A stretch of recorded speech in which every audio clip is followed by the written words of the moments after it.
अस्सलामुअलैकुम। Fauzia cooking corner में खुशामदीद। जहाँ रहें खुश रहें, आबाद रहें, अपनों के साथ रहें।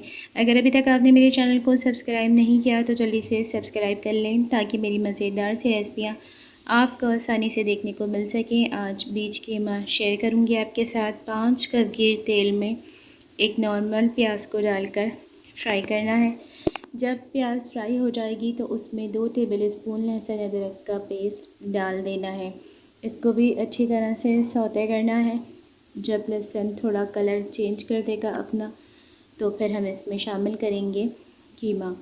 कीमा है मेरे पास 1 किलो बीफ का। आप चाहें तो चिकन में भी इसको बना सकते हैं। अब कीमे की हम भुनाई करेंगे। जब कीमा वाइट हो जाएगा और अपना सारा पानी छोड़ देगा तो फिर उसके बाद हम इसमें मसाले शामिल करेंगे। मैं इसको ढक रही हूँ ताकि ये जल्दी पानी छोड़ दे।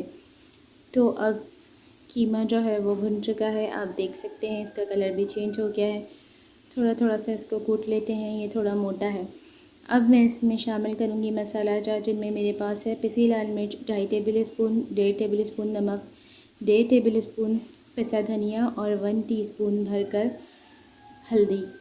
इन चारों को हम कीमे में शामिल करेंगे और फिर कीमे की कसाई करेंगे। जब मसाले हमारे पास अच्छी तरह से भुन जाएंगे तो फिर हम इसमें शामिल करेंगे टमाटर चॉप हुए हुए बारीक। तो पहले मसालों को भून लेते हैं। मसाले अच्छी तरह से भुन चुके हैं। अब ये 2 टमाटर थे मेरे पास, जिन्हें मैंने रफली चॉप कर लिया है और अब इनको कीमे में डालकर हल्का सा सॉफ्ट करने तक चलाएंगे हम 3 से 4 मिनट। और उसके बाद हम इसमें शामिल करेंगे बीज। तो ये मेरे पास बीज हैं 1 पाव। इन्हें मैंने भिगो दिया था तो ये ज़रा फूल गए हैं। इस तरह आपने इनको भिगो देना है, तकरीबन 1 घंटे या इससे ज़्यादा भी भिगो दें तो कोई मसला नहीं है। कीमा 1 किलो था, बीज 1 पाव हैं। अब मैं इसमें सारे बीज डाल रही हूँ। आधा घंटा कीमा पकते हुए हो चुका है तो उसके बाद मैंने ये बीज शामिल किए हैं। अब मज़ीद 1.5 घंटा कीमा पकेगा तो साथ में बीज भी उतनी ही देर पकेंगे और ये सब तैयार हो जाएगा। तो अब मैंने इन्हें अच्छी तरह से मिक्स कर दिया है। अब हम इसमें डालेंगे पानी। तो ये देखें ऑयल ऊपर है, तो इसका मतलब ये है कि कोई पानी इसमें अभी नहीं था, अच्छी तरह से भुनाई हो चुकी थी। अब मैं ये 2 गिलास नॉर्मल जो घर में होते हैं वो 2 गिलास मैंने इसमें डाल दिए हैं पानी के। और अब हम इसको 1.5 घंटे तक पकने देंगे। अच्छी तरह से मिक्स कर देंगे और फिर हम इसको ढक देंगे। बहुत नॉर्मल आंच पे पकाना है, तेज़ ना हो वरना पानी खुश्क होगा तो कीमा जल जाएगा। तो जनाब हमारा जो टाइम था वो पूरा हो चुका है। फिर भी देखें इसमें हल्का हल्का सा पानी है और बीज देखें कितने बड़े हो गए हैं। गलने के बाद इनको भिगोना लाजमी है, तभी ये बहुत अच्छे बनते हैं। तो अब हम इसको भी खुश्क करेंगे पानी को।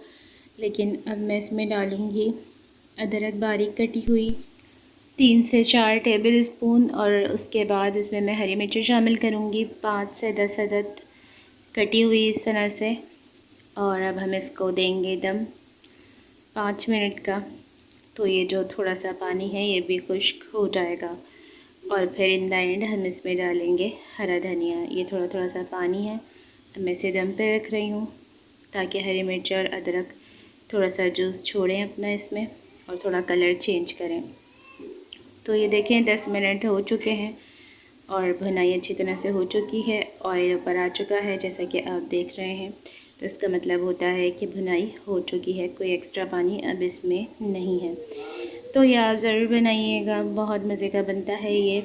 जब जो है सब्ज़ियाँ खा खा के इंसान परेशान हो जाता है तो फिर इस तरीके की चीज़ें ट्राई करता है ताकि वो कुछ चेंज भी कर सके।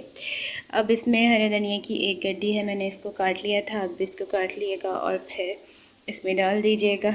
जितना हरा धनिया डालेंगे कि उतना ज़्यादा मज़े का लगेगा। तो अब हम इसे भी अच्छी तरह से मिक्स कर देंगे। तो ज़रूर बनाइएगा और मुझे बताइएगा कि कैसा बना। मैं मिलूँगी आपसे अपनी किसी और नई मज़ेदार रेसिपी के साथ। तब तक अपना ख्याल रखिएगा, मुझे दुआओं में याद रखिएगा। इजाज़त चाहती हूँ। अल्लाह हाफ़िज़।